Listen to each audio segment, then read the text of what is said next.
daawadayaal waxa aynu ku sugannahay kaam ku yaala gudaha caasimadda dalka ee Muqdisho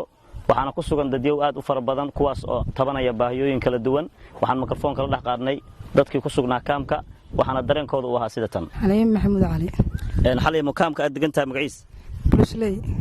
waxaan toonaynaa hooy la'aan raashin la'aan daawo la'aan dad daro meesha taalo kaamka muddo badan oo la degan yahay raashin la'aan dadkii oo rafaadsan naafaa ku jirto lugaha go'aanaa degan dad indhawada degan dad agoomanaha degan dad wada waayeelaha degan oo biyo bax ku yimideen laabana karin lacagna haysan magaaladan aan kala aqoonin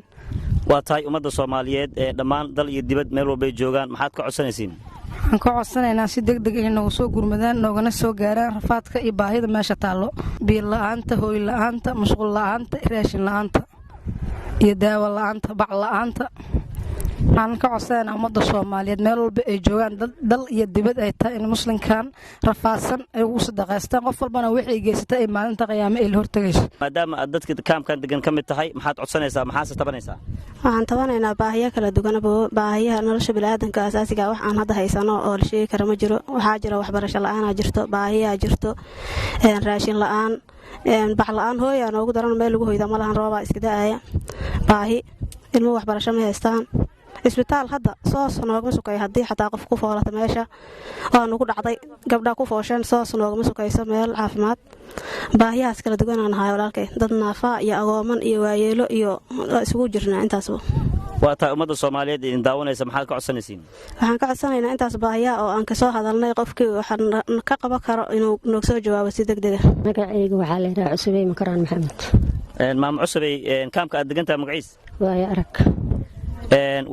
maadaama aad dadka degan ka mid tahay kaamkaas maxaad codsanaysiin oo baahiya baahi badan aan tabahaynaa oo kala duwan aan ka tabahaynaa kaankan 6 bilood meeshaan joognaa wax gurmada aan ku helnana ma jiraan roobna waa nagula da'ay baahiyalkayna waa ku qabnaa biyaha xoogay hadaan ankood ma aqaan wala xaw biyo wadana la dhaho wala cabi waa xaraar biyo la'aantaas waan haysaa khaasan biyo u doonana hay'aysa hoygu waa nagu xun yahay baahida badarka hadda waan haysaa marka waxaan codsanaynaa in la soo gurmado oo gurman la soo gaaro oo waxna la soo gaarsiiyo aan ka codsanaynaa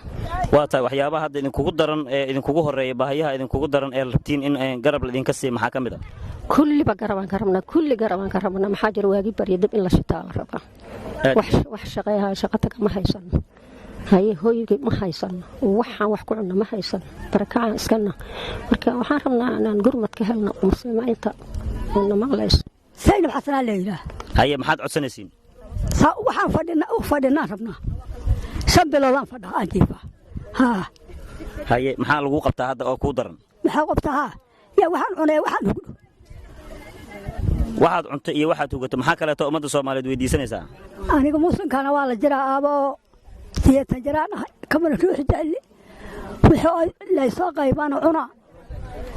qaalaha ummadda Ilaahay hantida siiyay oo Ilaahay hantida uu siiyay hantida haysato maxaad ka codsanaysaa waxaan ka codsaa waxaan cuno kow oo 5 biloodaan jeefay aniga aan saan u tahay siyata jiraan ay gabartay isku bukatay oo ay gabartay buqanda qabatay day kaan ka weysay ay wareerta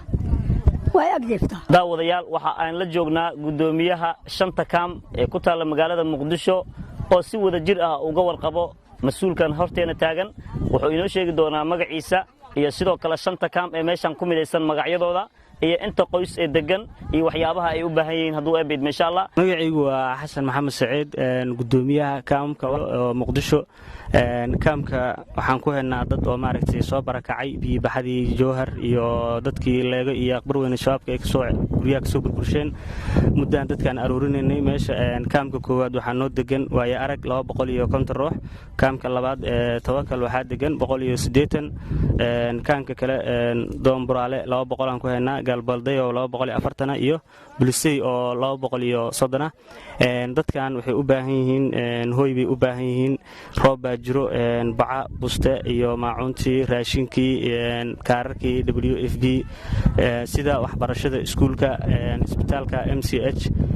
isbitaal waxaa ugu sokeeyo soos qof markuu hadda islaan habeen dhowta xanuunsato sidaasoo kale xili 6 saaca baawur aan u raadinay soosaa la geeyey meel ka sokeysa ma lahan marka caafimaadkana waa u baahan yihiin iskuul waa u baahan yihiin marka waxaan u baahannahay dadkaas in maaragtay wax nalagala qabto oo loo soo dadaalo sida ugu dhaqsiya badan saasaan idinka rajaynaynaa kolley baahiyaha ugu horreeya hadda waxaa waaye dadka hadda waxay u baahan yihiin bacaha oo guryihii roobaa socdo oo bacaha rooba ku soo daaya boosashkii maaragtay haddaan bac la saarin ama la dadin waa biyodeys waaye haddii raashin loogu dari karo ayadana waa okay iyo maacunti marka dadku debdejin u baahan yihiin marka hore in nala dedejiyo oo hoyna loola sameeyo mas-uuliyiinta dowladda